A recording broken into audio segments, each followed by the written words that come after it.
Welcome to Indiana Sports Beat Radio. So for the thousands in attendance and the millions watching around the world.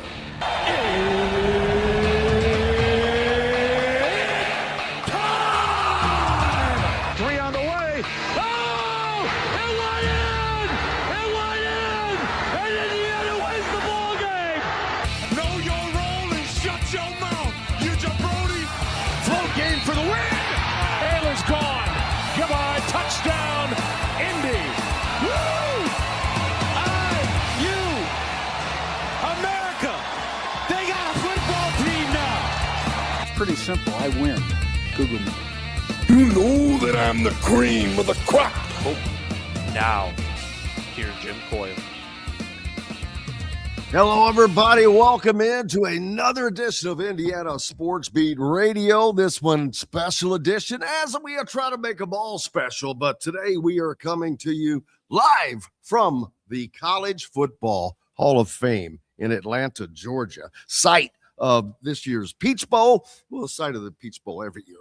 But this year it is also the college football semifinal. One of the semifinal rounds. It will feature the number 1 Indiana Hoosiers and the number 5 Oregon Ducks. For those of you following on YouTube, you can see the great background behind me, very colorful and lit up. And for all of our other peeps, appreciate you, no matter where or how you're listening on one of the great stations like 97.7 ESPN, The Ref, always the right call in Evansville in Southwest Indiana. Up in the region on the voice of the region, 1230 AM, 104.7 FM WJOB. And in Fort Wayne on Fort Wayne's only sports station, 1380 The Fan. And, of course, in hometown Bloomington on 98.7 The Zone, where you can keep it locked every day on these stations for great sports content. Like that we're going to be bringing you today, as a matter of fact. Here at the College Football Hall of Fame, while the show is going on, we'll be joined by Yeoman Brown. He is the Vice President of Marketing and Communications for the College Football Hall of Fame. You know, this used to be in South Bend, Indiana, so I guess some Indiana people from up north may not like that, but I got to tell you, this is a beautiful place. It is spectacular. It's where it should be. It's in the, relative middle of a lot bigger part of the country. Great facility. It's worth coming to. I'll tell you that. It's just incredible. And so looking forward to talking to Yeoman Brown. Also on the program today, everybody's been asking about, after Signetti, of course, as well said, it'd make a hell of a movie. Well, who would you think of that would make a movie like that? Oh, yeah, Angelo Pizzo on the program today. Bloomington native and current resident will be on with us as well. So looking forward to that as well. And not sure what all we're going to end up getting on here. We'll hear from Aiden Fisher. We'll hear from Fernando. We'll hear from D'Angelo Pons. Had media availability last night as soon as the teams got in. I mean, they literally landed and had to, not all of them, but there was like 4 team members that were at the stadium for a media availability last night. And then it was supposed to be Oregon first and then Indiana. Then it got switched, and it was switched like 3 times. And it was, it is what it is. But wow, what a beautiful facility. It's incredible. Man, Coach Griff is going to be with us in and out today as well, joining us on the program right now. Coach, Hey. You're up north in Fort Wayne. You're going to have to get down to the ATL and visit this facility. Pretty cool. Just as you can see, just from behind me here, you can. This is just one wing. Look over to my right, and it says the early years kickoff, tailgating the early years. Oh yeah, that's great. There's just one of some old school truck they got over there that's what they're calling the tailgating from the early days. Looks like one of them old Andy Griffith milk trucks. from back in the day. But yeah, when you first walk into the College Football Hall of Fame, you're greeted with this massive wall of helmets for every school in college football. So that's cool. Press conference is going on today between the head coaches. That will happen while we're on, and we won't hear that on here, but we'll have that for you later. But I'm not sure what else can be said if we're being honest. Last night we had the media availability, and if you could get them one-on-one, you could ask some things maybe differently. But what sucks is not only do you not get them one-on-one, this is probably the absolute worst scenario because there's 1,000 people here that have not been around them. So they're trying to get to them as well. And yeah, it's just difficult to do that in that scenario. But looking forward to it. As a matter of fact, let's get Fernando was asked, Pat Forty, he's been on with us from Sports Illustrated, asked Fernando about him and Alberto trolling people, teammates, being trolls. You know, you don't think of Fernando's being a troll, but maybe let's hear what Fernando had to say. This week, you're a bit of a troll. And you and Alberto both are a bit of trolls. What exactly does that mean? Needle people? Yeah, I would say we like to joke around. Yeah. We like to joke around, and it might not always be in such a, jokingly way. Like, for example, if I see Carter Smith, which he pushes so much weight, the guy's like he's so strong. If I see him, doing 350 on whatever, on squat, or 400 on squat, like, hey, man, you can add 5 pounds on that. That looks light. And just like little jabs and jokes. I would say it's a really good culture where we all jab and joke at each other. It's like what good friends do. And so we have a really, so we'll throw jabs at each other, and I think that's what he means by that. Fernando, your offensive line has been getting a lot of love. How much of an impact do they make for you guys coming up on Friday? I think the best thing that's happened to this team, especially after the Rose Bowl game, was Pat Coogan getting the Rose Bowl MVP. Thank you, Mr. Herbstreit, again for getting Pat Coogan the MVP, because it has jolted our offensive line and given him, they've really been the unsung heroes as our run game has set up everything in our pass game. And essentially, they're the only reason our offense is good. Just plain as it is. I could seem, all humble about it, but it truly is the truth. And having an offensive line, get that award and get that recognition and praise has helped us so much, as it's really helped them not only play as a unit, but it's also felt them, feel appreciated, not just from inside the building, but from outside the building. So I think it's been great for them, and I'm really happy to see it. That was that wins a lot of accolades from the offensive line when you hear your quarterback talking like that, and he means it, and it is true. This team is kicking the crap out of everybody.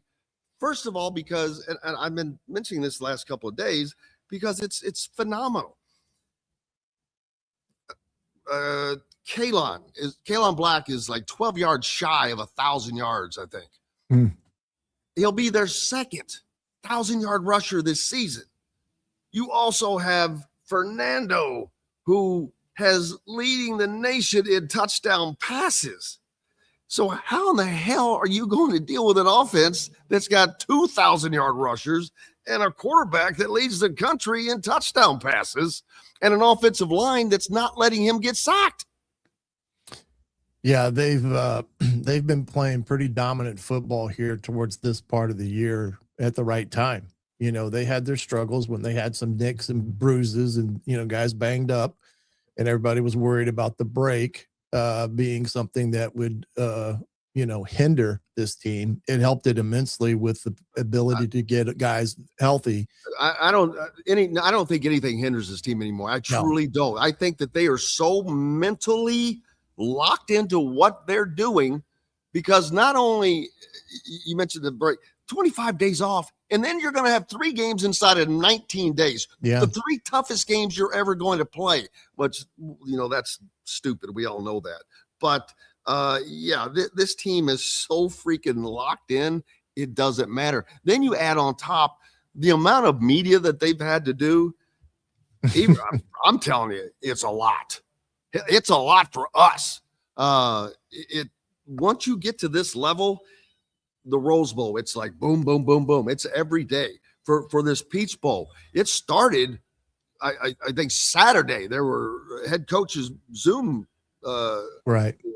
pressers. Then it started. I can't remember if it was. I think it was Monday. We had media with the team and an open practice. More media on Tuesday. We get here, or I got here Wednesday, and a lot of us did late last night. Media last night. Boom, here we are again the next day. It goes, this is all that there is today, though.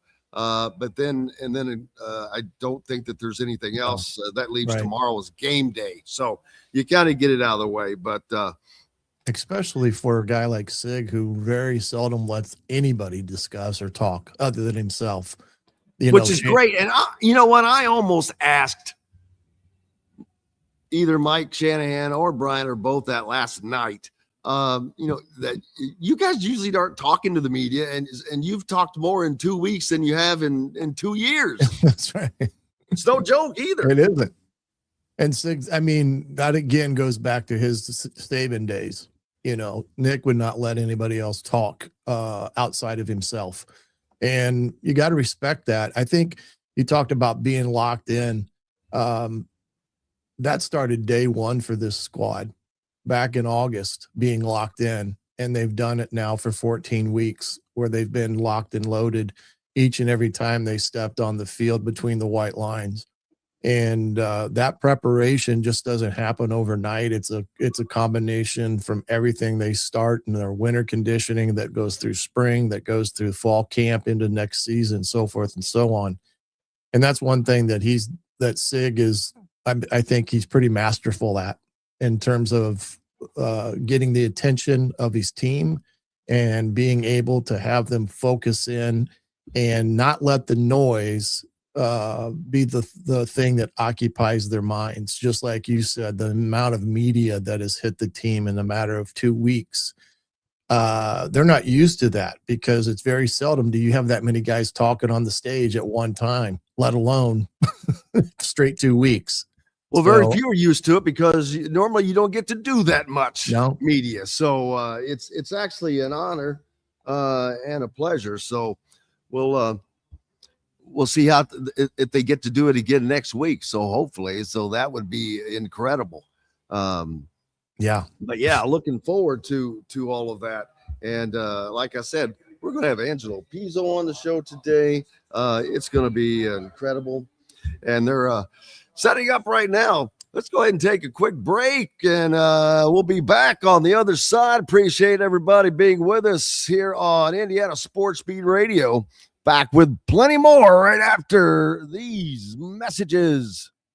Looking for a place to have fun with the family, friends, or both? Head to Dave & Buster's by College Ball in Bloomington. Dave & Buster's has a wide array of games for everyone, and Sunday is fun day, half off of all games. There are $10 wings, $5 drafts, $5 margaritas for mom and dad watching the IU games on Dave & Buster's giant wall TVs and flat screens. Head out to the new Dave & Buster's by College Ball in Bloomington. Eat, drink, play.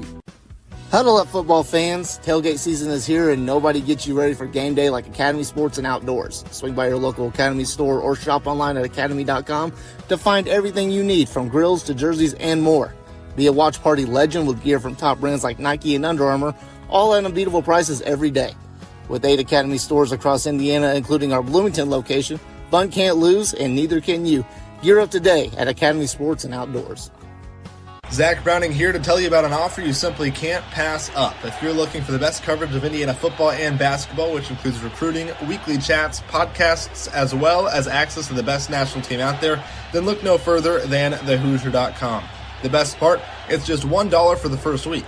Oh, and did I mention that you get a full year of access to The Athletic when you sign up?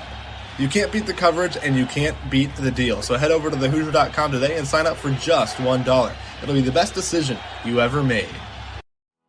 Andy Moore Honda Bloomington has the deals for you, like great savings on the remaining 2025 Hondas. First-time buyers get more than expected. The Honda Civic and HR-V are the most popular vehicles for first-time buyers in the U.S. Andy Moore Honda Bloomington also has a quality selection of pre-certified used vehicles. And check out the selection of Andy Moore Honda Bloomington's 2026 models, like the Honda Passport, Honda CR-V Hybrid, Honda Ridgeline, and more. Get more for your money at Andy Moore Honda of Bloomington. Compared to 3 weeks we had to prepare for Alabama, I would say, but it was a quick turnaround for us. But we definitely had the right mindset with all our veteran guys, I would say, and we're prepared as I should say. So. You talked about watching some of the film on the plane. I'm assuming you've watched obviously plenty of film this week. What have you guys kind of seen from Oregon's offense? Have you noticed any changes, any tweaks, and how have you guys kind of adjusted throughout this week? What do you think is going to be different? I would say, I watched a lot of film on Oregon, especially since we played them. They have made a little bit of adjustments with their protection and things like that. I would say they still have great receivers, great quarterback, and stuff like that. But I would say the main difference is their protection, and the receivers haven't changed. Do you talk much to receivers when you're playing? That was D'Angelo Pods there. We'll get back to hear more from him. In addition to Aiden Fisher and Fernando. I have dubbed him the one name Fernando. What else do you need to say? He's got a song. Oh, man. Somebody actually asked him last night if he had heard the song, and I wanted to say, dude, you'd have to be under a freaking rock not to have heard of that damn song over the last month, at least. Yeah, he's resurrected Abba's career. What I wonder is there been a bump in royalties on that song, Coach? I would imagine. I think Abba's probably enjoying the renowned song playing for Fernando, and it's kind of unique, some of the memes and things that have been done over the last 2.5 weeks, to see some of the creativity of people out there in the world that can do that stuff. I mean, it's some of it's just amazing what they do with it, some of the highlights and things of that nature. So yeah, I would imagine Fernando probably needs to get some royalties from that. Better get on his NIL. I think he's going to be doing fine. I mean, I think he's doing fine. Now, he's got commercials going. I know. And he's very good at them, as you can imagine. Mm-hmm. Yeah. So he is going to be a marketer's dream. This guy is going to be the number one pick in the NFL draft. He's going to go to Las Vegas. Now, you can get lost in Las Vegas. Even Fernando might be able to get lost in Las Vegas. But still, when you're the quarterback, that's a big profile. And but it's going to be interesting. He's likely going to be the number one pick in the draft, and that means he will likely be going to the Las Vegas Raiders, and they're going to have a new coach. They got rid of Pete Carroll, which probably because they didn't like what was going on, but also they know that they're going to have this number one pick. They've got this opportunity, and it's going to pair Fernando with Tom Brady, his hero, his mentor, not mentor, but his hero of sorts. Yeah, that's right.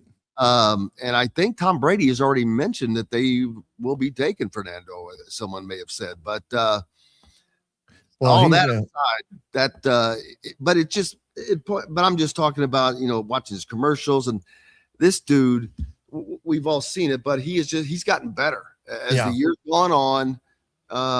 He's just a natural. I mean, a natural, and this guy is going to do a lot of things, but he's going to be a good leader. It looks like that's something that he's done this year. And I think that gets lost in all of the things he's done. You have to be a leader. You've got these Pat Coogan and these guys that they're as old as you are. They've been in as many wars as you have been, and they're the ones that's saving your butt. But that statement that he made about his O-line, I mean, man, when his O-line hears that, I'm going to have to cut that out individually and tweet that out. when his O-line hears that, that's just even more love. And you can tell when you go back and you watch it, Coach, when they announced the award, that Fernando was actually, I think, the first to react with with an arm pump. Yeah. And then I think Elijah started jumping and moving toward, and then Fernando, and then everybody just mobbed him. And but for him to say that was the best thing that could have happened to that team, that's got to be really bad news for and then Ole Miss or Miami, whomever. But I got to be honest with you, I don't think it matters. And I hate to say that because you can't, things happen. I understand Right. that. This is sports, man. It doesn't matter.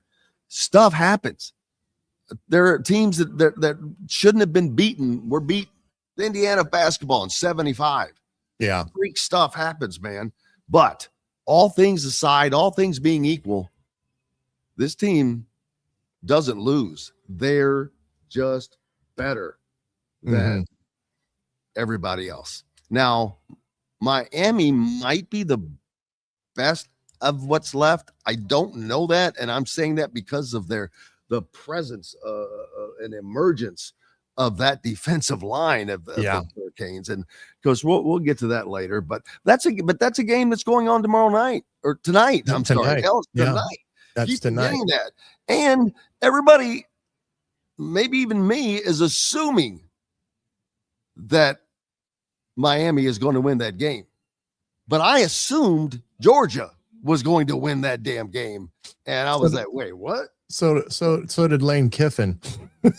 That's why he let those guys come back and coach. And now he's all of a sudden taking guys away. He took 2 coaches away from him in this prep. But you're right. The Ole Miss thing too, they're kind of galvanized by that whole situation. It kind of has been their rally cry of late, with everything that has transpired with Kiffin and things of that nature. So, but Indiana, when you talk about Coogan, the leadership that they have on this team spans more than just one position. And that's the uniqueness of guys that have a voice that when they speak, people listen. And in the locker room, that's so important. When Pat Coogan speaks, it's not just the offensive line that listens. It's everybody that listens. And let me tell you, when the O-line talks, you listen. Yeah, exactly. This team has something that I think a lot of teams don't. You'll know much better than me.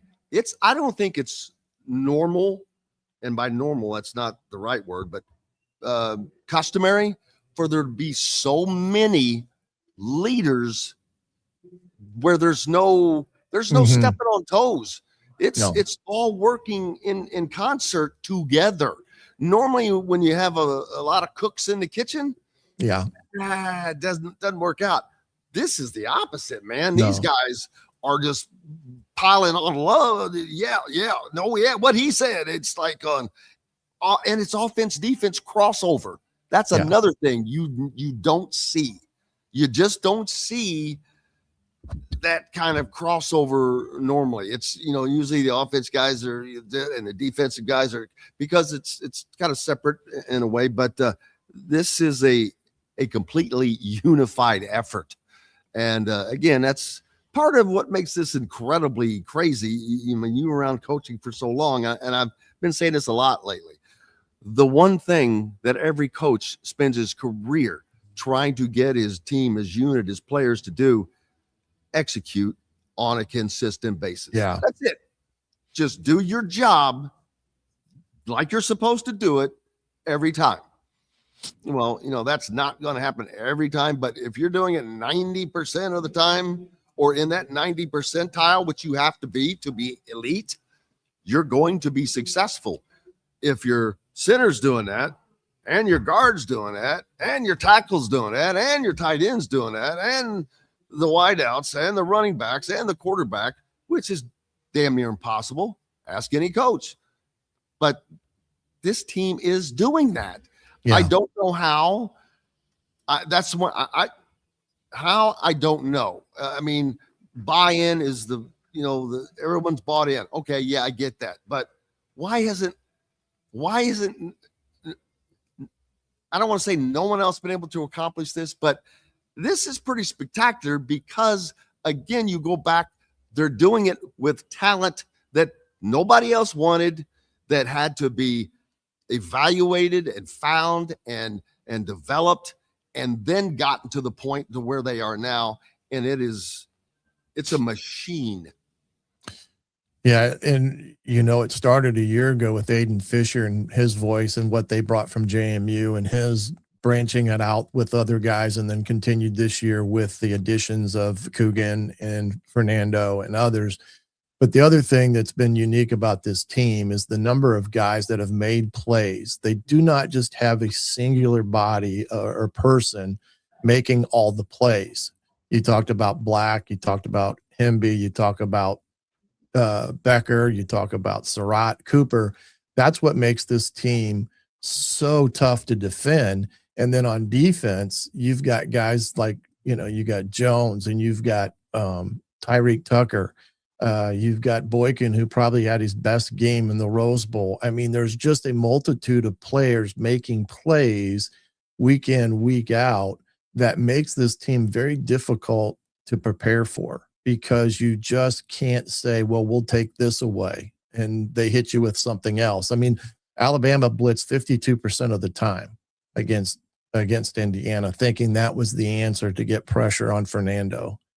Indiana handled it with poise and grace, and they burned them for doing it. That's something that they didn't do all season and have gotten much better at. Yeah, exactly. And it's what cost them last year. They weren't ready for that. Right. Ohio State just bum rushed them, and it was over. They just weren't ready. They weren't ready for the moment. I'll be honest with you, I don't think Kurt Signetti was ready for the moment.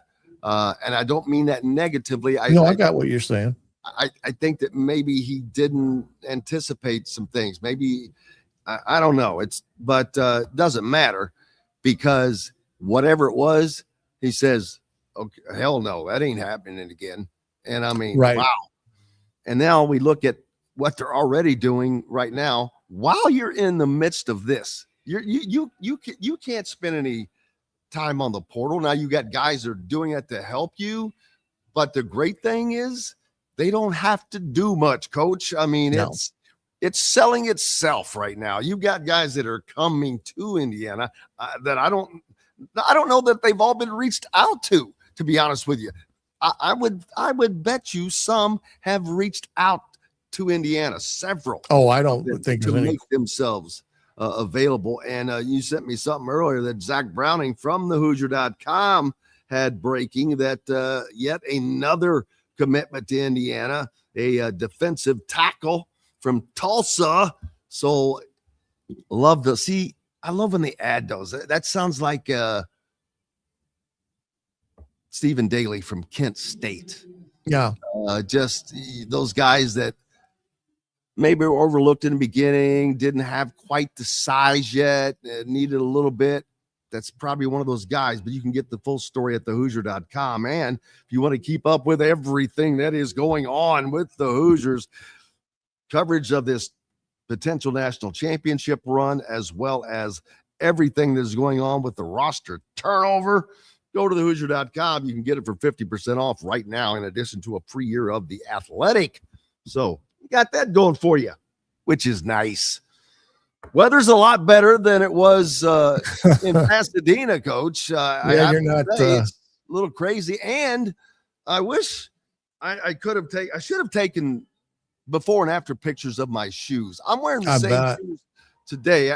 Luckily, I was able to bring an entire suitcase. I didn't pack out of my backpack this time, but so I had an additional pair of shoes this week, not needing them. But last week I was not prepared to be on the field the whole time, and ended up staying down on the field, and it just wrecked a really good pair of shoes. And so I go home and I'm like, damn, and I'm squirting, oxy stuff on them, and because they're grass stained, they're gray Adidas, and I'm put them in the washer, and I'm getting them back out, and I'm scrubbing them, and I'm putting them back in the washer, and sat them in front of a little heater thing for like the whole week. And got them back to life, baby. They look good as new.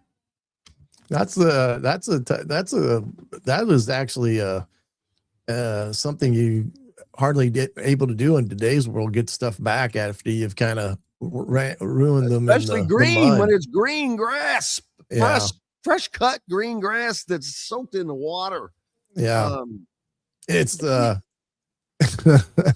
I talked about this yesterday. I sent out immediately after the Rose Bowl last week. I was watching whatever the morning ESPN show it was on. I don't know what it was, but Paul Feinbaum and Cam Newton were kind of on their little corner, and then Ryan Clark, who also is an SEC former LSU player. LSU, yeah. And a lot of people say that he normally has bad takes, but anyway, they go off, especially Feinbaum, on how Ohio State's loss was so much more embarrassing because he was ready to give them the national championship. Because I'm like thinking, you were wrong, you idiot.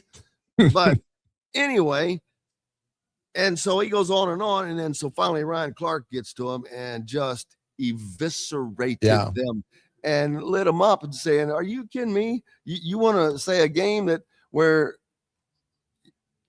a team wasn't even in the game, didn't even touch the other team, where the other team's coach getting pissed off if they're getting 5 yards, and you're all because you're all so soft, and Ohio State almost comes back against the team where they're the same, and their quarterback, and the guy there, Miami's got a better quarterback. You want to pretend to live in these old days, yada yada, and it was funny, but I just happened, I don't know what made me do it, but I happened to catch that and post it and on Twitter and X, whatever. 2 million views, dude. Yeah. That blew my mind, that how funny some things just go viral. Yeah, especially when what's being stated is the obvious answer to the stupidity, like you suggested there, that Cam Newton and Feinbaum had said during that take. I thought it was funny when I heard the call playback that Don Fisher even kind of chirped at Feinbaum in his radio broadcast of the Rose Bowl, which was kind of unique. That was unique to hear. Ironically, I need to go back on one of the episodes that Don was on with me. I brought Feinbaum up, and he had some great comments then. I should have clipped them and sent them out, but I'll be honest with you, I didn't do it simply because I didn't want to put Don in that position. But if I get the opportunity this week, if they win, possibility that it might resurface is all I'm going to say. There's a possibility it could resurface, which is great. But man, I bet things are just popping back in Indiana. They are popping all over the state, especially in Bloomington. Man, Bloomington will be jacked come Friday night. Again, talked about this yesterday with Kyle Neddenrip. Many Indiana basketball games have been rescheduled just so they do not conflict with this game. Indiana high school basketball is being rescheduled for Indiana football. Yeah, that's the sign the times have ended. Because you would say the sign of the apocalypse. That's what Kyle Neddenrip said. It was it's kind of funny, but it's great. But it's so weird because for a state that is unquestionably the king of basketball states in this country, right? They have an insatiable love for football. When the Colts came to Indianapolis, they were immediately loved, and they sucked. And then when they sucked, oh no, we suck again. When they sucked again, the fans didn't leave. No, they're there. That the Colts have a great fan base. Football in this state. So there's football there. Indianapolis produces a lot of talent, and not just Indianapolis, but Right. there's a lot of talent that comes out of there. So captains have been named, Coach, the honorary captains. I'm a little, I forget the guy for Oregon. He's one of their Hall of Famer running backs, which makes sense. Indiana, it's Kyle Schwarber. And love Schwarbs. He's awesome, badass. Most relevant current Indiana athlete, I guess. But there's a plethora of Indiana football players. Yeah, that's what I was surprised. I understand, like Randall L. He's busy. He's in the Bears. They're in the playoffs. How about Trick Green? I mean, the dude was a 12-year NFL quarterback. Come on, why? What the hell? To me, that reifies that the lack of football background for Indiana, which I granted that there is, but I mean, yeah, I just think that I think that I don't want to say it was disrespectful to the former IU greats, but I think that they should have gone with a former IU football player personally. I don't know who made that decision, or what went into it, but that's just my take on that. Not that anybody cares. No, I agree. I was kind of surprised by that as well, just because of, like you said, there's been a lot of tremendous Indiana football players through the years that you could go down a list of very prominent players that's played in the league that would be honored to be a part of something like that. And I don't think it was a Signetti decision. I don't think that. No, I don't either. And, but I don't know the reasoning behind that decision. Hey, let's take not to interrupt you, but let's go ahead and take a quick break. I think we've got Yoman coming up here to join us soon. It's crazy here, but appreciate you guys being with us. We're back with more Indiana Sports Beat Radio right after these messages. The ISC Sports Network is your home for sports content across the Hoosier State. Find us live on TV and streaming or archived on our website and our app. The ISC is your one-stop shop for the content you want to see, including high school sports, college sports, and other great events throughout the year. Subscribe to our streaming service and get access to it all. ISC, local lives here. Looking for a place to have fun with the family, friends, or both? Head to Dave & Buster's by College Ball in Bloomington. Dave & Buster's has a wide array of games for everyone, and Sunday is Fun Day, half off of all games. There are $10 wings, $5 drafts, $5 margaritas from mom and dad watching the IU games on Dave & Buster's giant wall TVs and flat screens. Head out to the new Dave & Buster's by College Ball in Bloomington. Eat, drink, play. If you're looking for a new home in the Indianapolis area, you need Cheryl Sizemore from Brick and Ivy Realty. Cheryl Sizemore has over 2 decades of experience, and that could be the difference in getting the home you want in today's tough housing market. Reach out to Cheryl at CherylSizemore@gmail.com or 317-701-0838. That's 317-701-0838. Let Cheryl Sizemore sell or find your Andy Moore Honda Bloomington has the deals for you, like great savings on the remaining 2025 Hondas. First-time buyers get more than expected. The Honda Civic and HR-V are the most popular vehicles for first-time buyers in the U.S. Andy Moore Honda Bloomington also has a quality selection of pre-certified used vehicles. And check out the selection of Andy Moore Honda Bloomington's 2026 models, like the Honda Passport, Honda CR-V Hybrid, Honda Ridgeline, and more. Get more for your money at Andy. Welcome back, Indiana Sports Beat Radio, here on this Thursday of Peach Bowl week. We're here in Atlanta, but not just in Atlanta, at the College Football Hall of Fame, and it is a beautiful hall. I'm joined by Yoman Brown, the VP of Marketing and Communications for the hall, and I know that there, like I said earlier, there may be some Indiana people, not Hoosier fans, but still sore about losing this thing from South Bend, but this is where it belongs. You guys have done an incredible job. You walk in and you hit that wall of helmets, and that's just the beginning. The trophies, these unbelievable displays. It's a great place and a great location every year too. So it's a much better setup. So sorry, South Bend guys, that this is where it belongs, man. Well, I don't think we want to use the word sorry. We are very thankful for the folks in Indiana. We just built on the legacy that they helped create and help start. And what we've done is tried to really amplify what was done before us. And, even some of the things, some of your guests and listeners, they'll be in town this weekend. And we became the first museum in North America last year to integrate AI into the guest experience. So when you see that helmet wall, it's the first sign of personalization. When they come sign in, they start connecting and they'll light up the IU helmet or whatever school they choose. And then throughout the building, it will connect you as a super fan posing with the Heisman Trophy. You guys know something about that here recently. So, it's a lot to be entertained. It's about 90-minute experience here. I can imagine.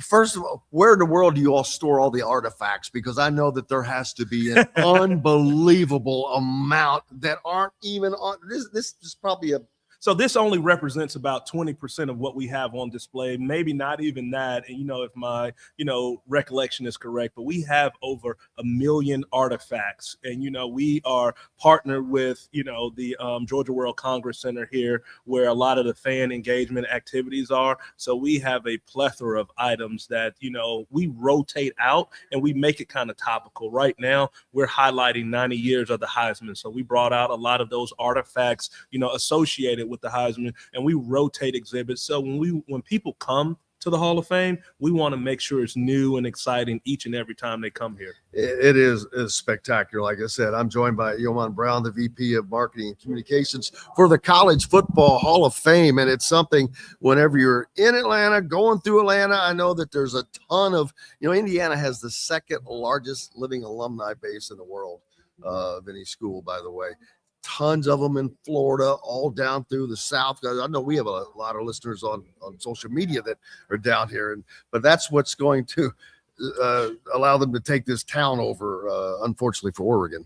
No, that is a good thing. One of the things that we call it here in Atlanta, a group project. One of the things that we, kind of fashion ourselves is our Hartsville-Jackson Airport, right? It's the connectivity to the world, being the busiest airport. So a lot of these Indiana fans are going to come in and out, have great access. But the beauty of the Hall of Fame, when they get downtown in what we call the Centennial Olympic Park District, hey, they don't even need a car. Sorry to some of the rental car places, but they can lodge, eat, enjoy attractions like the Hall of Fame, and they are a stone's throw away from where the game will be held tomorrow night. That is, you can walk to virtually everything. That it is true, and everything is so convenient. There's restaurants, there's everything. It's akin to Indianapolis. Indianapolis is one.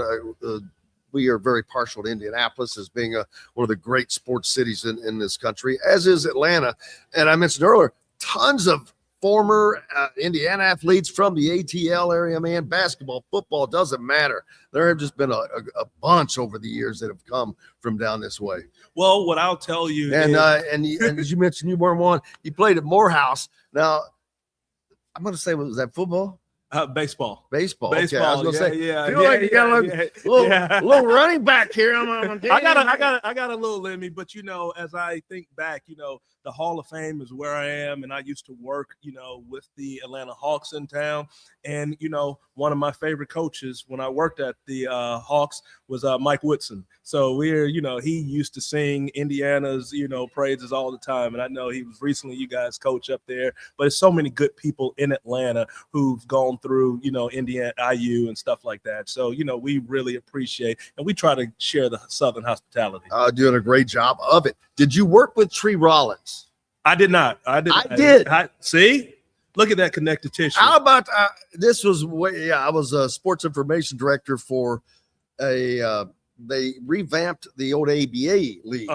And there used to be a Kentucky Colonels, but they were in Louisville, and they kind of revamped that team. And he was the GM. I got to tell you. It's not too many people work harder than the SIDs, I'll tell you, man. So you had your work cut out.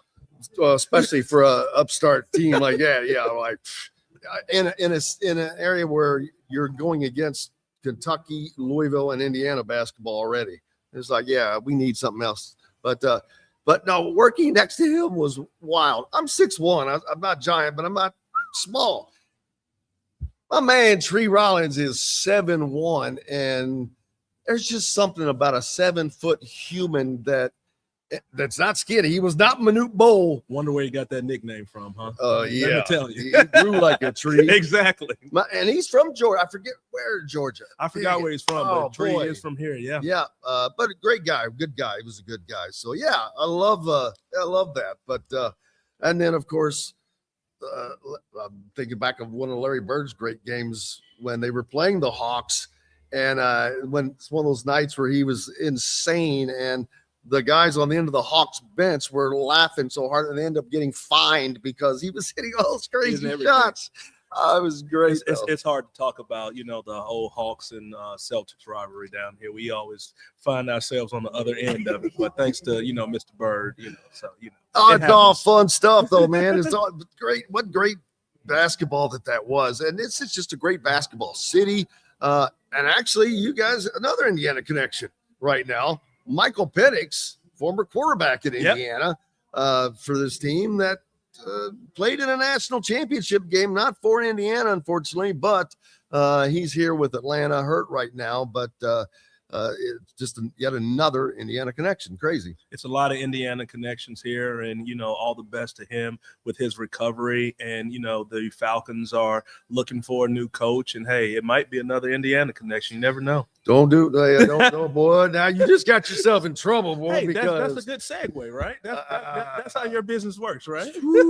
Because it's funny you say that, because with what was it, Black Tuesday, where everybody got fired? Yeah. I'm like, does anybody have a job left? But I was like, forget college. I'm like going, is the pros coming? I don't think he'd leave. I think he loves what he's doing, how he's doing it, where he's doing it. When people were thinking that he might leave to go someplace because, they can off. I'm like, no, I said, he is doing it where he was told it cannot be done. He's doing it, and he's kicking butts and taking names. I think a part of that too is, if you look at the makeup of it, some folks love to mentor young men and be in that position. And you can't put a price tag on that. And that's what strikes me as really, having people in the right place for that reason. Well, and you look at the talent on the Indiana team, and I shouldn't use the word talent, ranked talent, how they were ranked when they were coming out of high school. Indiana has never had a 5-star ever in the program. They've got 7 4-stars. They're playing these teams that are just like loaded, but Indiana is doing crazy things. But we don't have to talk about the game. Let's talk about the hall. What else do you guys do? I mean, this has to be your old Super Bowl of the year. It is our Super Bowl of the year. Not only that, but it's just, we take personalization to another level. And the biggest thing that we do is, from the moment people come into the building, we have, like you alluded to earlier, a 3-story helmet wall, and people will not believe all of the, what I would call, Easter eggs. You can find something about every team throughout this building. It is 95,000 square feet, 3 floors, and people have a blast in here. How can you not? You have time to stick around? Yes, I do. Yeah, we've got another segment to do. We got to jump out here. We've got more coming up. Appreciate everybody being with us. We're coming to you from the College Football Hall of Fame in Atlanta, GA. Back with more right after these messages. Looking for a place to have fun with the family, friends, or both? Head to Dave & Buster's by College Mall in Bloomington. Dave & Buster's has a wide array of games for everyone, and Sunday is fun day, half off of all games. There are $10 wings, $5 drafts, $5 margaritas for mom and dad watching the IU games on Dave & Buster's giant wall TVs and flat screens. Head out to the new Dave & Buster's by College Mall in Bloomington. Eat, drink, play. Huddle up, football fans. Tailgate season is here, and nobody gets you ready for game day like Academy Sports and Outdoors. Swing by your local Academy store or shop online at academy.com to find everything you need, from grills to jerseys and more. Be a watch party legend with gear from top brands like Nike and Under Armour, all at unbeatable prices every day. With 8 Academy stores across Indiana, including our Bloomington location, fun can't lose, and neither can you. Gear up today at Academy Sports and Outdoors. Zach Browning here to tell you about an offer you simply can't pass up. If you're looking for the best coverage of Indiana football and basketball, which includes recruiting, weekly chats, podcasts, as well as access to the best national team out there, then look no further than thehoosier.com. The best part, it's just $1 for the first week. Oh, and did I mention that you get a full year of access to The Athletic when you sign up? You can't beat the coverage and you can't beat the deal. So head over to thehoosier.com today and sign up for just $1. It'll be the best decision you ever made. Andy Moore Honda Bloomington has the deals for you, like great savings on the remaining 2025 Hondas. First-time buyers get more than expected. The Honda Civic and HR-V are the most popular vehicles for first-time buyers in the U.S. Andy Moore Honda Bloomington also has a quality selection of pre-certified used vehicles. And check out the selection of Andy Moore Honda Bloomington's 2026 models, like the Honda Passport, Honda CR-V Hybrid, Honda Ridgeline, and more. Get more for your money at Andy Moore Honda of Bloomington.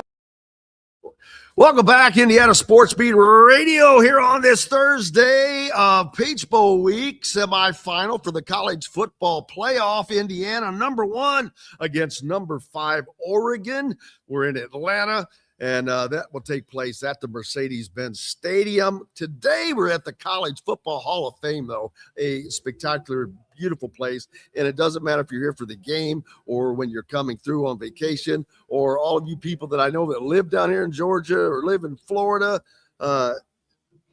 stop by. You will be well worth it, because there is always something, and there's something for everybody and every team. And right now, you mentioned earlier, you guys are doing, I'm joined by Yoman Brown, the VP of Marketing and Communications for the Hall. You guys are doing, celebrating the Heisman.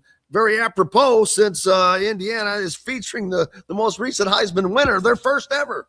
Yeah, I think we were doing a little foreshadowing. We had his jersey and cleats and everything on display for folks to come check out that memorabilia. But, I mean, one heck of a season. And, you know, to say you're a Heisman Trophy winner is one thing. But, you know, to have that kind of milestone year, the 90th year, I bet you that's something he and his family and Hoosier fans will remember forever. Absolutely. And I saw that in the display that you have, it looked like Antoine Randall L's jersey from back in the day. There's Currently, a name, yeah. He would have probably been here, except he's kind of busy right now. He's now with the Bears, and they are going to be taking on the Packers in a playoff NFL playoff game. So unfortunately, he can't be here.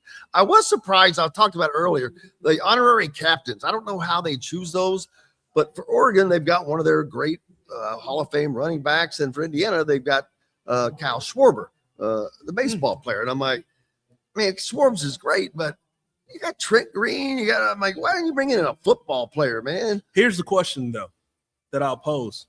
If you win, do you keep him for the following week? I don't think that Cignetti has any superstitions, but I say that with one caveat.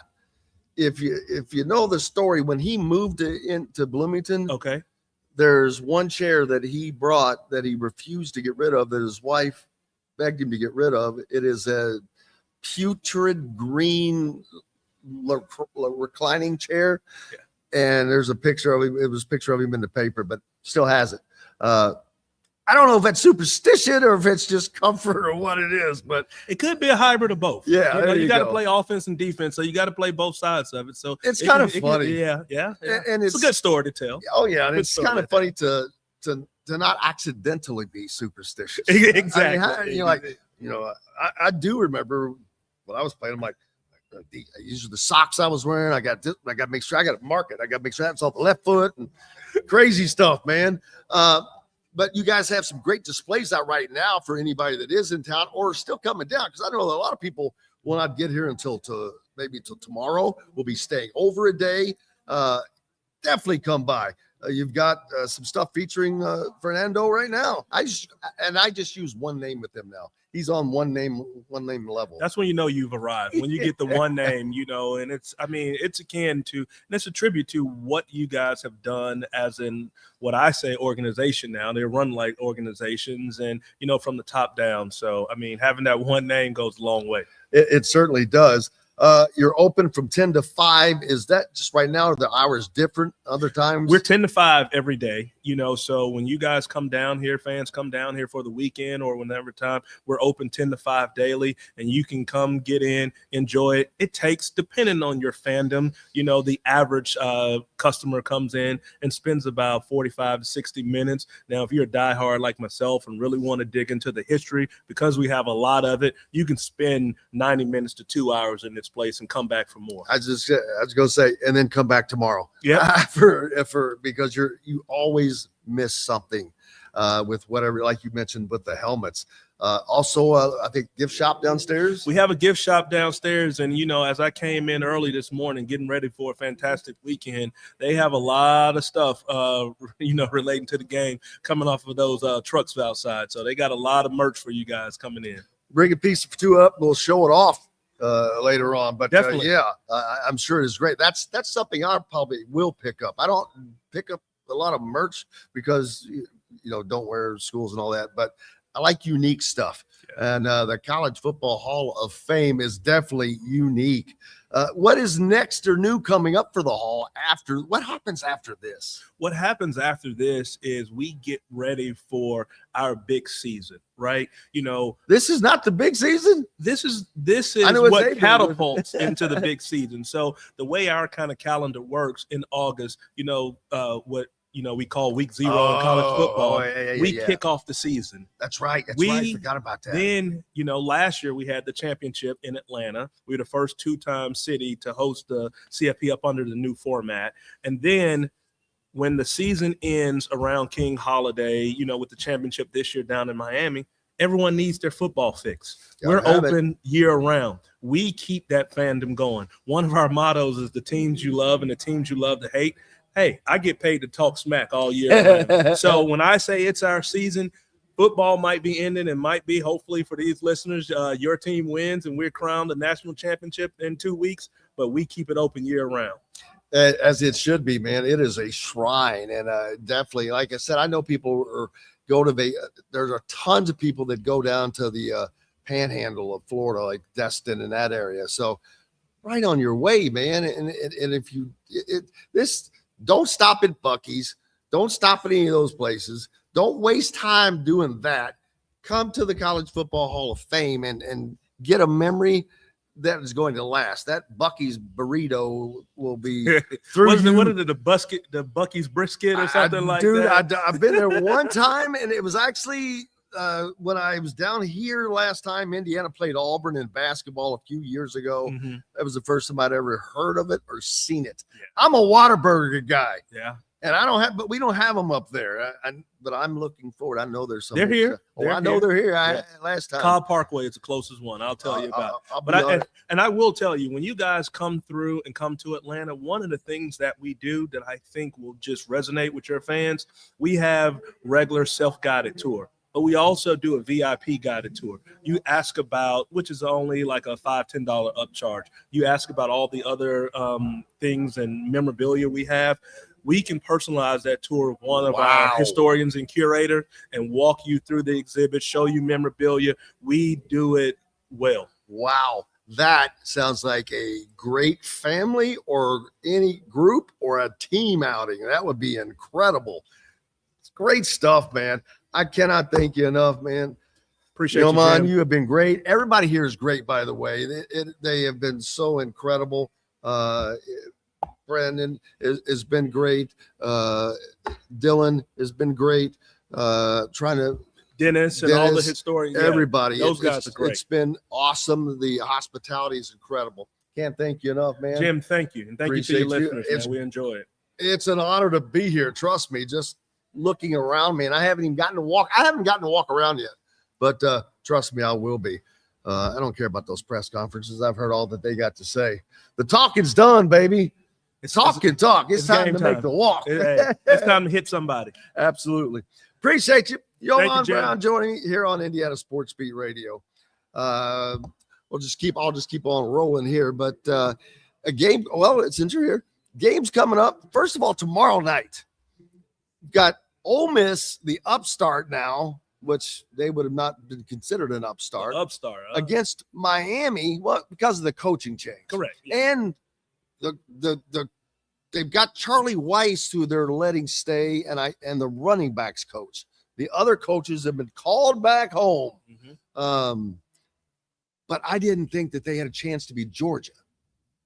And so I'm like, okay.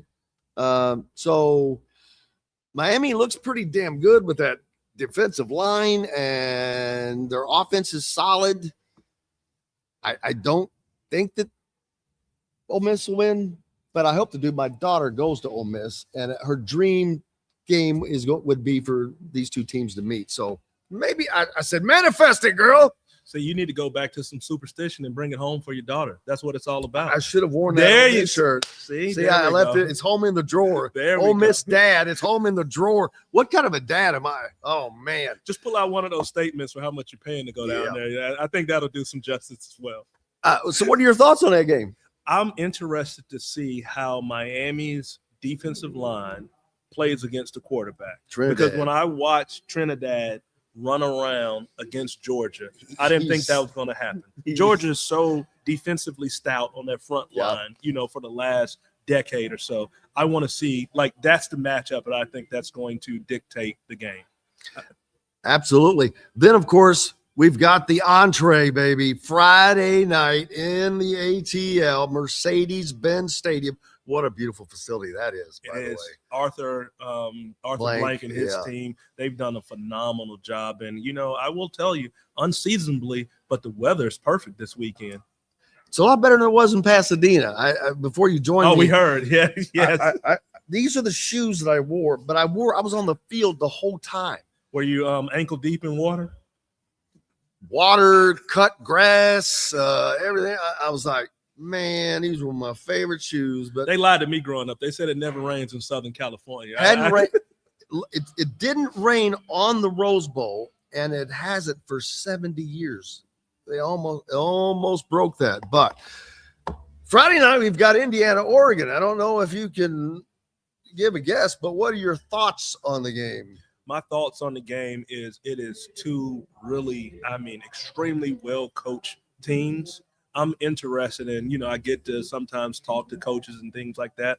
I want to see who makes that play early to define and set a tone. A lot of neutral sites, give credence to a lot of different things, not like playing at home where you can have the crowd favor, not have the crowd favor and things like that. But I want to see who makes that play early in the first half to really set the tone. And I think that's who might get the crowd on their side. You sound like Fernando, man. He's a born politician. Have you heard him talk? Yeah, I have.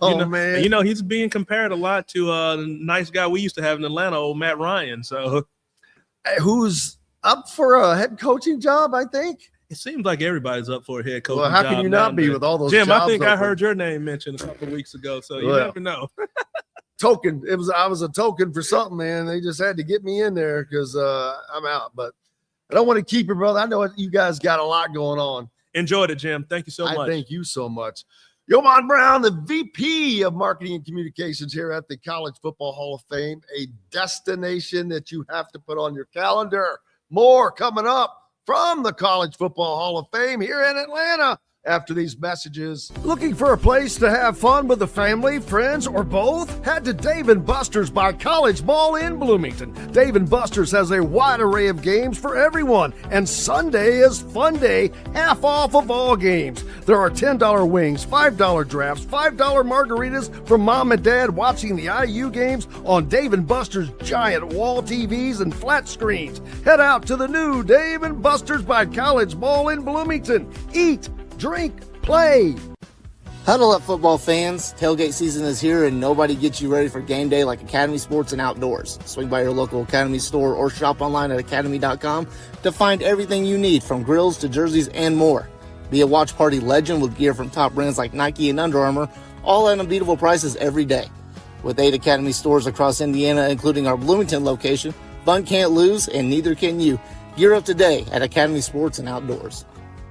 Zach Browning here to tell you about an offer you simply can't pass up. If you're looking for the best coverage of Indiana football and basketball, which includes recruiting, weekly chats, podcasts, as well as access to the best national team out there, then look no further than thehoosier.com. The best part, it's just $1 for the first week. Oh, and did I mention that you get a full year of access to The Athletic when you sign up?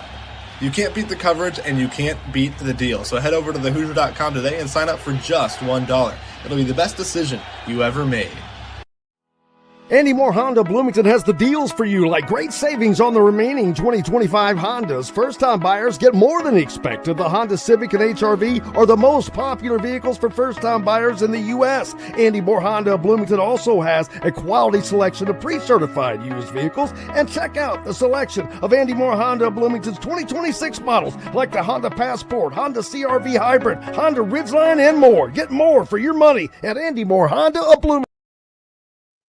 Welcome back, Indiana Sports Beat Radio here on this Thursday from the College Football Hall of Fame in Atlanta, Georgia. Also side of the Peach Bowl and the CFP semifinal between the Hoosiers and the Oregon Ducks. Coach Griff back, and Coach, what a great place. I don't know if you've ever been here, but such an incredible display. Yeah, it's a testament to what Atlanta's done to that, to expand upon what was up originally in South Bend years and years ago. But they've taken it to another level, as we've seen, and it's one of those things that it is truly a treat. I have not been there. I know several people that have been, and they have raved about it because of its uniqueness. And it's not a traditional Hall of Fame type of venue. So I think it's one of those things. It's definitely worth everyone's time if they're heading down through the Atlanta area to stop off and check it out because of what is all there. And I think that what they've done there in terms of making it a true fan experience is kind of unique as well. So definitely something that's worthwhile stopping off and having a few chances to view some of the memorabilia that goes back in time to when college football first started many, many moons ago to where it's at today. So unique in that respect. So I would encourage all to go see the College Football Hall of Fame there in Atlanta. I know the Hoosiers got a big road win last night. They're in Maryland. It was a little touch and go there for a little bit. And they finally got themselves in a position where they could get on a little bit of a run and separate themselves. Of course, another night of struggling behind the arc. That was so unique in the first half where their three-point shooting was atrocious, but the foul line was what their saving grace was. I think they were 16 of 16 at the foul line last night. So any way you slice it, it's a good road win for Indiana. And talking basketball? We threw a little bit of the game in there last night. I was just telling I'm glad you did, because I thought of that a minute ago. I'm like, how crazy is this yet again? Indiana, yesterday, it was an afterthought. I forgot about it until pretty late. And then they win last night, and it's just now being brought up. It was unique, though. It was a good road win.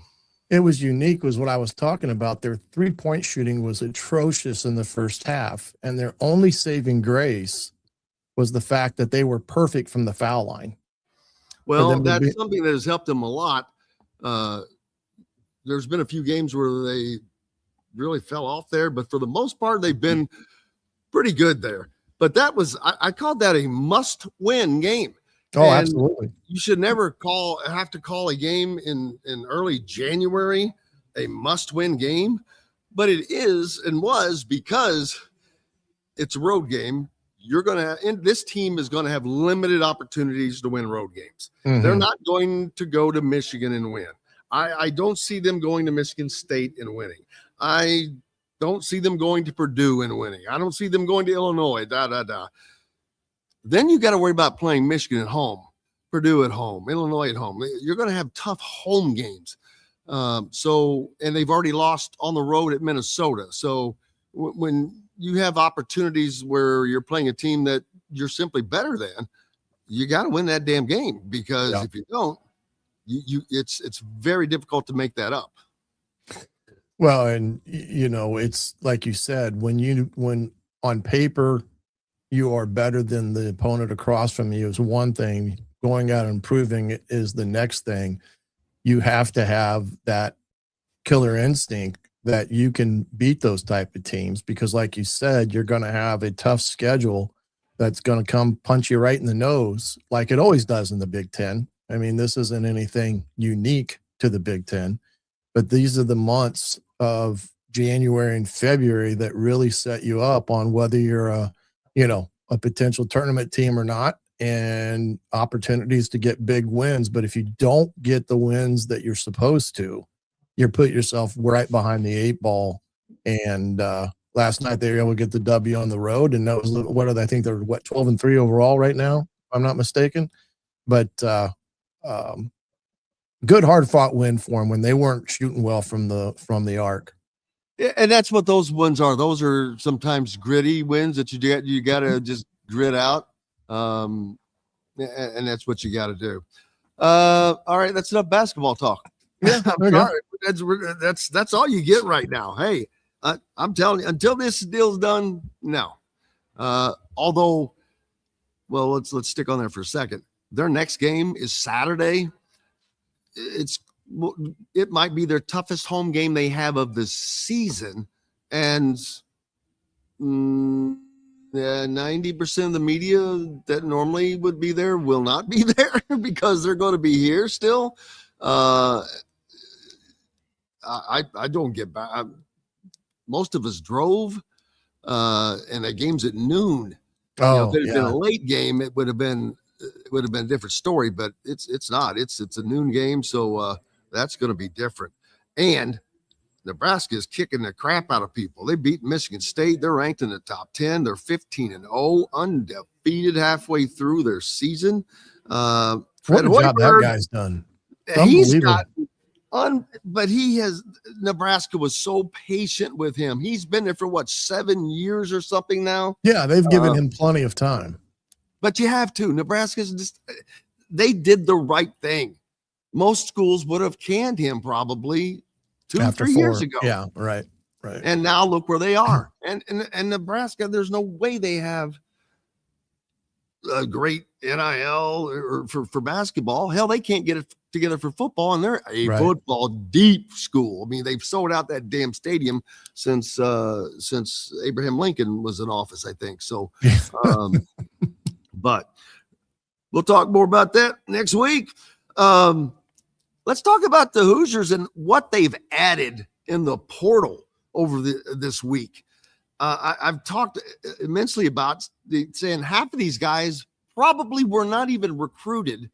They recruited themselves to Indiana. Like, hey, I want some of that, because as you can see by the talent level coming in, the guy, you're getting the tight end from Miami. You're getting the wide receiver from Michigan State. You're getting Josh Hoover, which we expected Josh to be coming. And there will be a quarterback competition between Josh Hoover and Alberto Mendoza. Don't fool yourself. But that's one Josh Hoover should win because of his experience.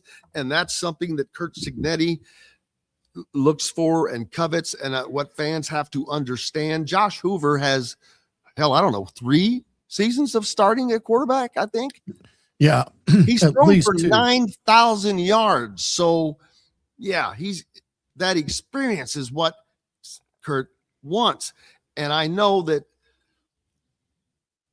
when Alberto does start, he's going to start without having that starting experience. But you see Cignetti trying to get him in there as often as he can. I think that normally you might see him a little more earlier next season, but at the same time, Josh Hoover has to get all the reps he can get because of being new. So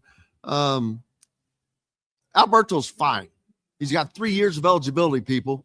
That's the plan, is for him to have 2 years left and to be the guy for 2 years. And he could be the first 2-year quarterback under Kurt Cignetti. And I think that he probably will be.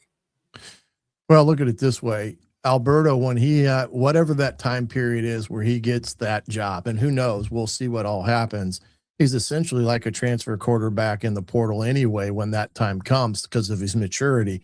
Right. But the thing that Hoover excites me for a lot of reasons, outside of, his ability to throw the football. He's mechanically sound. He can run the ball. He's got ability to run it. So that gives another dynamic into the offense. And Cignetti is about competition. It's all about the competition that he can create at every spot on his ball club, because the more competition you have, the better off you will be.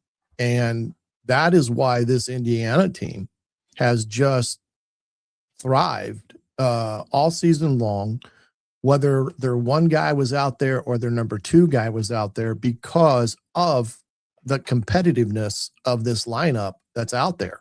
And you can see it when guys step into the role, next man up, they don't drop in their production. That's the uniqueness of it. That's the, at some positions it doesn't hurt you. Now, quarterback's a little different. Hoover's a good player and all that. I'm going to tell you this, the two players that I was excited about outside of Josh, one was Nick Marsh from Michigan State. When he jumped in the portal, I had said on the tailgate, that would be a guy that I would target right now.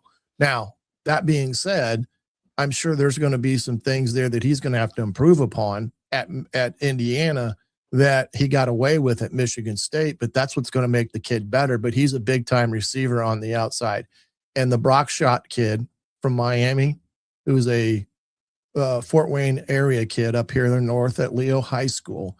Indiana wanted him bad last year, and they almost got him. He went down there, found out it was a little bit too far from home. This kid, I think, will be a bona fide NFL type of tight end once he goes through the program with Cignetti, because his work ethic is great, and he's big enough to block at the point of attack, but he's also athletic enough that you can sit him out in the, split him out and have him run routes down the field. So this, to me, is a huge get for Indiana at the tight end position. So outside of some other guys that they've picked up, I love Turbo Richard, running back from Boston College. I think he's going to be another addition to a backfield that's going to be dynamite with Martin kid. I mean, again, we can sit here and talk all day long about what they've added, but it's all adding competition to the positions that they already have there that's going to make them that much better. Yeah, and Kenneth commenting on the comments that make no mistake that Hoover came here to start. Well, of course he did. So did the kid from Arizona 5 years ago or 6 years ago, whatever it was. They come here to start, and I don't think that he's going to be the starter. I do, but there still will be a competition, and you never know. I mean, who knows? But no, I expect Hoover to be the guy. My God, like I said, he's thrown for 9,000 yards. He's got 3 years of experience. Experience is what Cignetti covets, because what you see with this Indiana team, and I've seen some other national guys talk about it. They're old as hell. This team is old as hell. Yeah. They've got old guys. They've got these 4 or 5 year guys, across the board, and mixed in with some guys that like Charlie Becker. He's a homegrowner. Recruited, but he knows what to add. He could not have put it any more succinctly: production over potential. It just, he knows what he's doing. And those guys know that they have a unique opportunity. It's kind of like a last opportunity, but it's an opportunity to win. And everybody thinks that all these moves are made for money. They're not. Josh Hoover did not leave TCU for more money.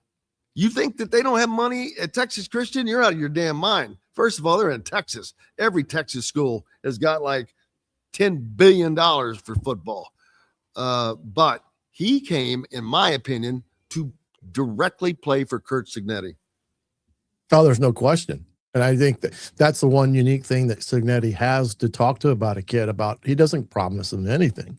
He promises him to say, look at what we've done at the quarterback position. You come here, you're going to have a chance to develop, but you're going to compete for it because that's the way we do things around here. And if you don't want to compete for it, then we don't want you. That's the one thing. And you win with juniors and seniors. Let's face facts. That's why you win games, is because the older guys that you've had that have played in the wars, that understand what it takes to win day in and day out.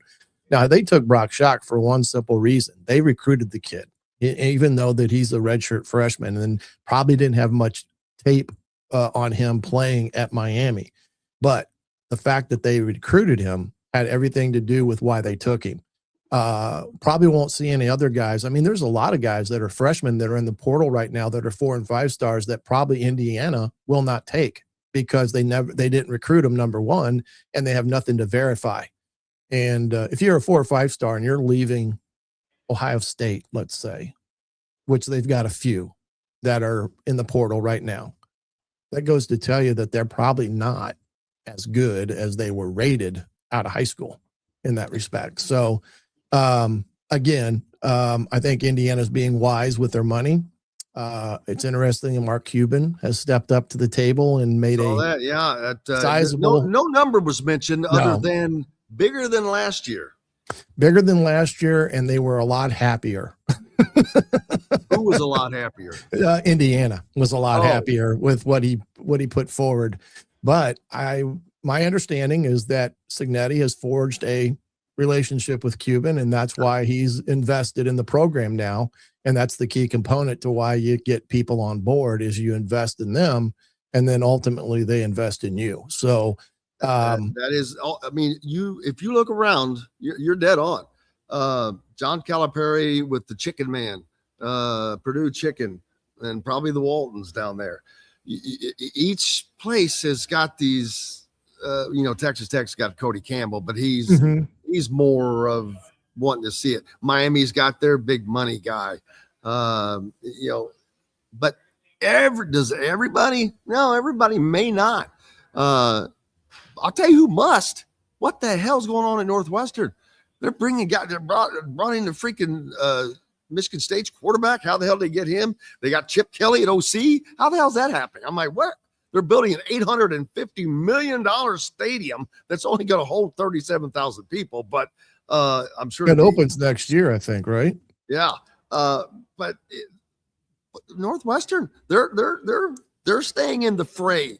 Oh yeah, they're gearing up for that new stadium, and to bring, like you said, they're bringing in talent. They brought. I was a little surprised with the Chip Kelly hire in some respects, but I get it. But I've seen that too. Their portal additions have been strong, and I think they're gearing towards that. And they had some big wins this year at Northwestern. You look at it, they went to Penn State and beat Penn State on the road. And they were a good ball club, just like they were a year ago. So they're not that far off.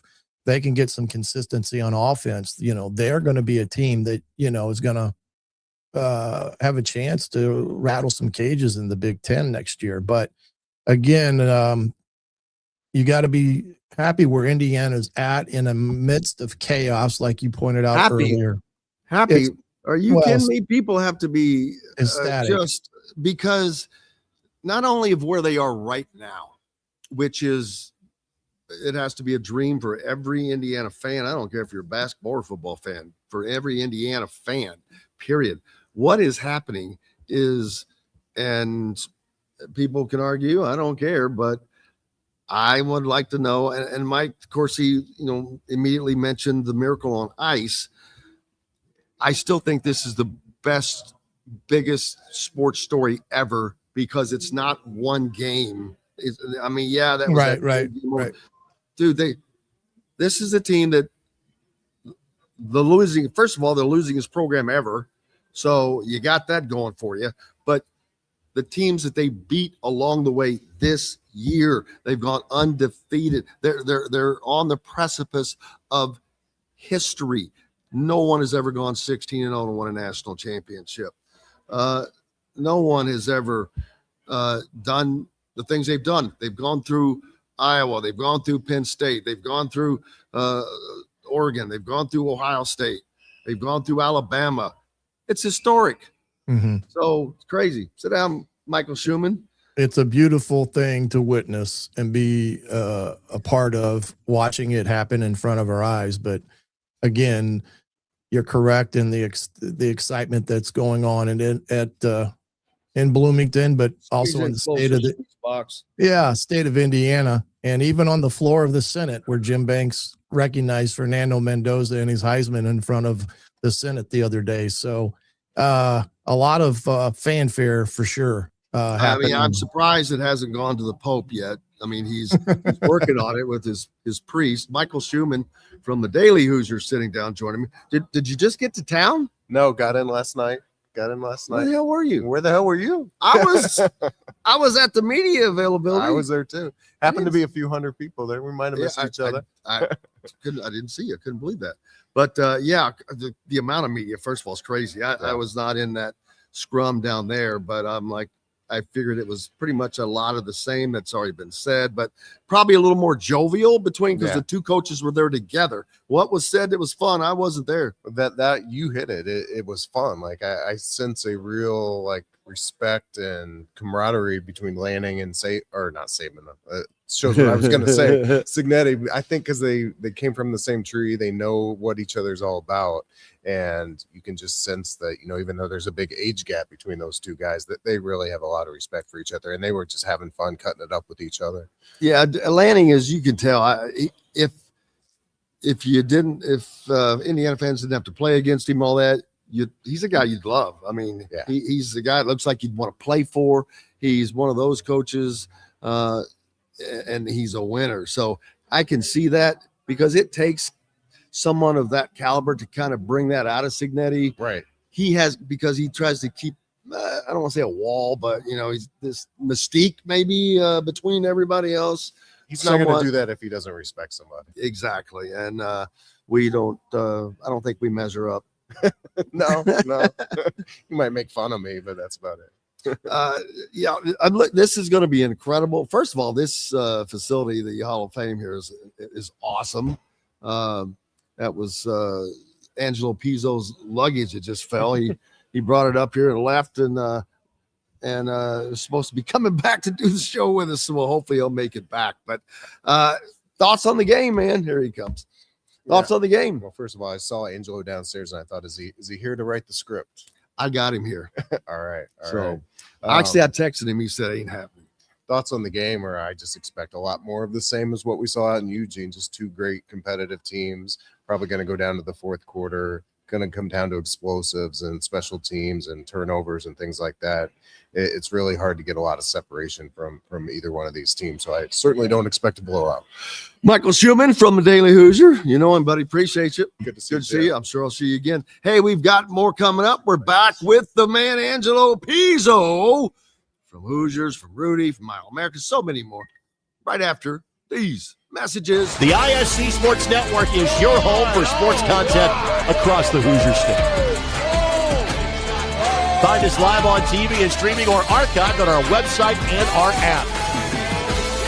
The ISC is your one-stop shop for the content you want to see, including high school sports, college sports, and other great events throughout the year. Subscribe to our streaming service and get access to it all. ISC. Local lives here. Looking for a place to have fun with the family, friends, or both? Head to Dave & Buster's by College Ball in Bloomington. Dave & Buster's has a wide array of games for everyone, and Sunday is fun day, half off of all games. There are $10 wings, $5 drafts, $5 margaritas for mom and dad watching the IU games on Dave & Buster's giant wall TVs and flat screens. Head out to the new Dave & Buster's by College Ball in Bloomington. Eat, drink, play. If you're looking for a new home in the Indianapolis area, you need Cheryl Sizemore from Brick and Ivy Realty. Cheryl Sizemore has over 2 decades of experience, and that could be the difference in getting the home you want in today's tough housing market. Reach out to Cheryl at CherylSizemore@gmail.com or 317-701-0838. That's 317-701-0838. Let Cheryl Sizemore sell or find your Andy Moore Honda Bloomington has the deals for you, like great savings on the remaining 2025 Hondas. First-time buyers get more than expected. The Honda Civic and HR-V are the most popular vehicles for first-time buyers in the U.S. Andy Moore Honda Bloomington also has a quality selection of pre-certified used vehicles. And check out the selection of Andy Moore Honda Bloomington's 2026 models, like the Honda Passport, Honda CR-V Hybrid, Honda Ridgeline, and more. Get more for your money at Andy. Welcome back, Indiana Sports Beat Radio on this Thursday, coming to you from the College Football Hall of Fame in Atlanta as we're preparing for the Peach Bowl, the one of the semifinals for the college football playoffs between number 1 Indiana and number 5 Oregon, a Big Ten showdown again. Joined now by Angelo Pizzo. Angelo, you got to take in the presser downstairs between Coach Lanning and Coach Signetti, and we talked about, they've been asked the same question so many times, but today they were on there together, which I'm sure was kind of good because they probably added a little more fun to that level. They did, and I must say that it was very clear they have tremendous respect for each other and tremendous respect for their teams and each other's teams. And this is not to take anything away from Kalen DeBoer, who I know and I like, and I think he's a great coach. Yeah, nothing to take away from him. But in his pre-game press conference before the Rose Bowl, they were asked his same questions, and I thought the way in which he described Indiana came across as perfunctory. It was all the right things. He said, they're really good in this, that, kind of listed their attributes. But you felt like it was something he knew he needed to say, whereas Dan Lanning was 100% organic, authentic, and you believed he felt that way, not that he just had to say those things. So I'm impressed with that guy. And plus, there's probably a little SEC Big Ten thing going on. I don't think so. Really? I don't think that Coach Sig operates that way. No, not Sig. I was talking with Kalen, although he's a super nice guy either. Yeah, so I'm not, they were Big Ten. He was Big Ten. I don't think he's bought into the SEC thing quite a bit. I think, I don't think he was happy with his team. I don't either. It's not his style of team. If you just look at what he had at Washington when he was there, that's them. The electric, lights out, Roma Dunze, Michael Penix, just electric type of offense. And that was not what they had. Yes, and to give him credit, he's playing with Saban's players, and Saban had a totally different style. Exactly. That even Nick admitted to, and asked people to give him a break because the Alabama, the rage is intense down there. Their poor guy, I think he wants to come out of his house. Quite the opposite of where they are now. I mean, you've got Paul Feinbaum. He's probably having a heart attack every day. They're beside themselves, don't know what to do. Yeah. But the Big Ten is on the precipice of potentially, if either Indiana or Oregon can get this done, of winning a third straight national championship with 3 different teams. That would be just really putting an exclamation point on the fact that the SEC might be good, but they're no longer great. Well, I think it also is probably digs a little deeper when you have a traditional bottom dweller like Indiana win the national championship, as opposed to Ohio State, Michigan, and Oregon or Penn State. I don't know that people realize how big of a sports fan and IU sports fan that you really are. Of course, most well known for Hoosiers, and how could you not be one, if not the greatest sports movie of all time? Rudy, another one that's probably up there in the top 5. And everybody is, I texted and tweeted with Angelo and Fun, but about writing the script for this thing. Because someone, Signetti mentioned, it'd make a great movie, but this would be almost a hard movie to write because everybody already knows everything, man. The real story is much better than any dramatic recreation of it.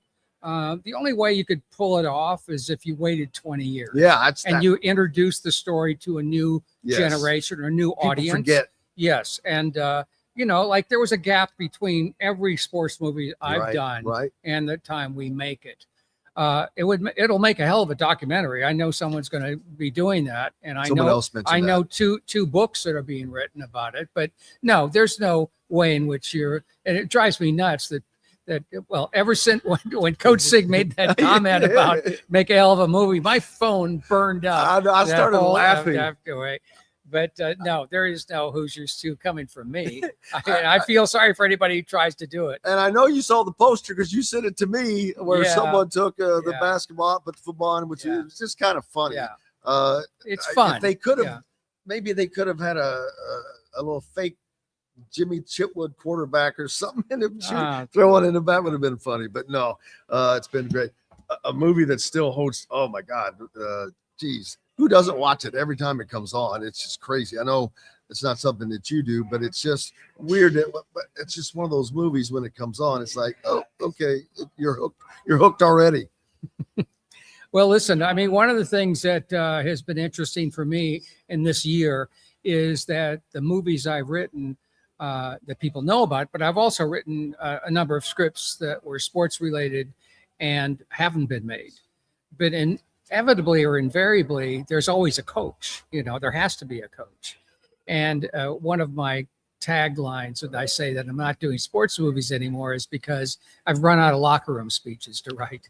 So, but in the case of the reason I bring all this up, these sports movies and the coaches, is I've really done a tremendous amount of thinking about what makes a great coach. And I really spent a lot of time around Bob Knight. And people ask me on a regular basis, what makes Coach Sig different? And I've given it a lot of thought, and I've done a lot of investigation, and I've thought about it. And it's not one thing, it's a series of things. And I will just, someone who is in the football program clued me in on something that I thought was fascinating about because I asked this person who's been part of the IU football program for over 40 years. Mm-hmm. So he's seen every head coach during that time. He said there's a period between spring ball and fall camp where coaches it's dead period. They can't recruit, they can't work with the players, they can't do much but, watch film or plan for the next, fall camp or the season. And he said, coaches come in, they show up, but nobody comes in at 7 a.m. or 6 a.m. and leaves at 6 p.m. watching film 10 hours a day. I mean, he said he watches more film by 20 than any coach that I've ever seen at this program. And I said, is it just player evaluation? He said, no, it's not just player evaluation. He goes back and he looks at previous, and he looks also, and this is what I found fascinating. This is a guy who never settles. He said, yes, he has a plan, he has a system, but he always looking to make it better. He's always looking to tweak it. There was some team that went undefeated, Division III, and he watched every one of their games to try to figure out what made that team, so successful. And I found that fascinating. I heard, I think it was Jeremy Gray. I heard telling a story the other day that he saw him watching something, and could tell it was like grainy a little bit. He's like, what are you watching there? And and it was like Kent State from 2007. Yeah. He's like, what the hell? Yeah. But yeah, it's never satisfied, never settle.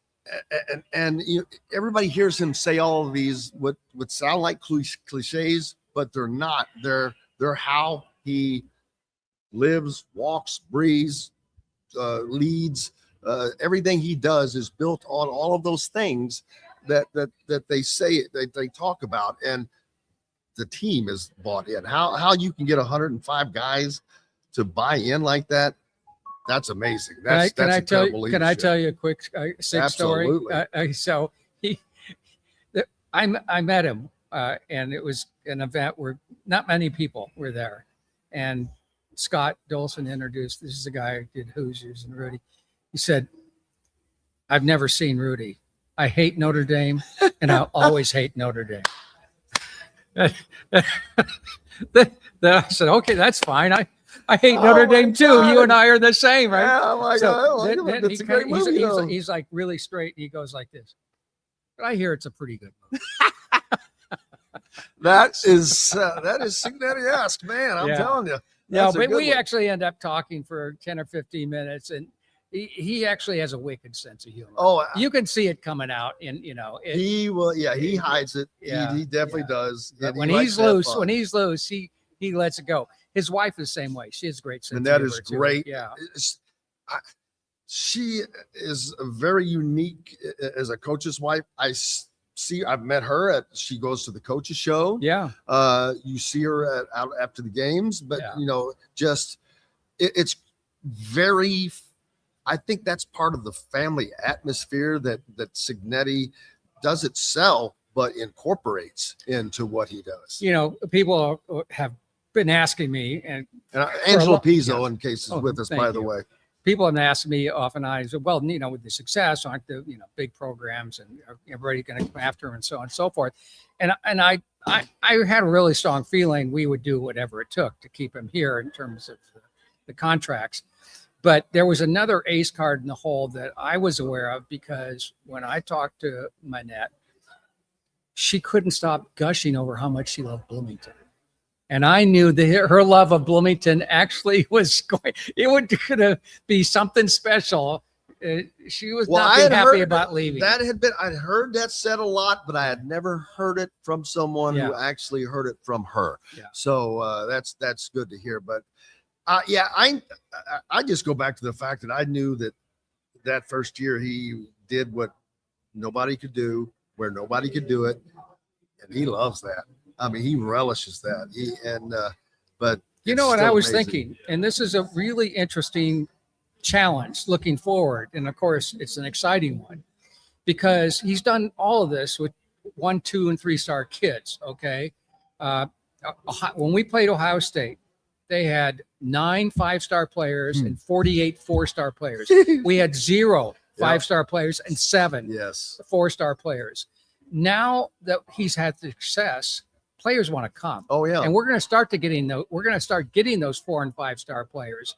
And one of the challenges, and I think that Kalen had to deal with this, is Alabama is filled with 5 and 4-star guys, and those were players that were gods in their high school. People were kissing their rear end, from the time they were 9, 10, 11, 12. So, it's hard to get those guys who are 5-star, most sought after, top 10, top 50, to come and sublimate or sit on the bench.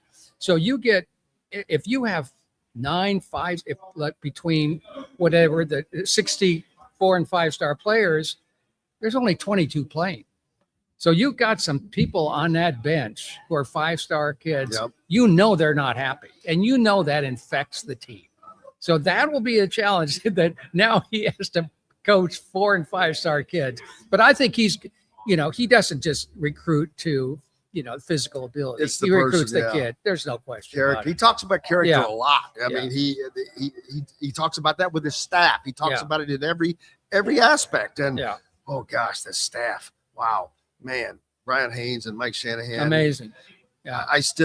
I feel sorry for Tino Suntory in a way, but I don't, because the minute he made that move to UCLA, I was thinking, what the hell are you doing? You got off. You could have gone on to any other school, and I would not have thought that. You got off a rocket ship. Not only did you get off a rocket ship, you got on a beat up piece of crap that was going down, and I'm like, why would you do that to there? So that's interesting, because one of the things that somebody asked Coach Sig today was, why did it take you so long to become head coach? And he gave a really interesting answer. He said, I didn't choose to be an assistant coach for 30 years. He said, but the teams I was assistant coach with during that time didn't do well. The only program that I had when I was a recruiting coordinator, that was the only successful program I was involved in. And coaches, assistant coaches are hired out of high functioning, successful programs. Baby. and that's why it took him. That's why he took a chance on himself and went to Indiana, Pennsylvania, at the age of 50. And you talk about grinding. He never was in a hurry. You see guys that jump. Yeah. Man, he was loyal. Yeah. Another reason why I didn't think he would leave is he's loyal. He's just a loyal person. So just great to see. It's great to see the Rose Bowl, to see that thing filled with 80% Indiana fans. I was shocked. You don't think it's going to be 80% here? No, I think it's going to be 90. Seriously, because it's driving, and Oregon, they're not coming. I don't think. I think it's going to be a mad red house. It's going to be a home game. And it's indoors. It's going to be closed. It's going to be super wasn't that crazy at Locust Oil with that the Big Ten championship? I felt like that team willed that energy willed Indiana to victory over Ohio State. It's amazing to see the fan base that just has been waiting for this forever. There are guys that have been Indiana football fans for 50 years, man. Hey, listen to me. Our first house when we moved to Bloomington in 1953 was one block from the old stadium. Oh, on 17th Street Stadium? No, on 10th. 10th Street, rather. Yeah, 10th and Jordan is what it was. And I started going to games when I was 5, 6, 7 years old. And one of the hallmarks, one of the things that I remember, and maybe I was 10 or 11, was my dad took me to all these games. I said, Dad, how come we always lose? And that really is the way in which you could say about Indiana football for ever since, the blip on the screen is 67, and I was there, If you look at the record between, say, like Indiana and Michigan, the home and away records are really skewed different, because I think Indiana used to forego their home game with Michigan to take a payday to go play at Michigan. Because they had 5 times the I mean, it's just nuts. But man, we're on in Bloomington, by the way, now 98.7 The Stone. So hometowner here, Bloomington native and resident Angelo Pizzo, as always, buddy. It's great. This is the first time we've got to do this together live. Yeah. So I really I've always been appreciate on you. the phone with you. Yeah, I know, and look forward to. I'm done.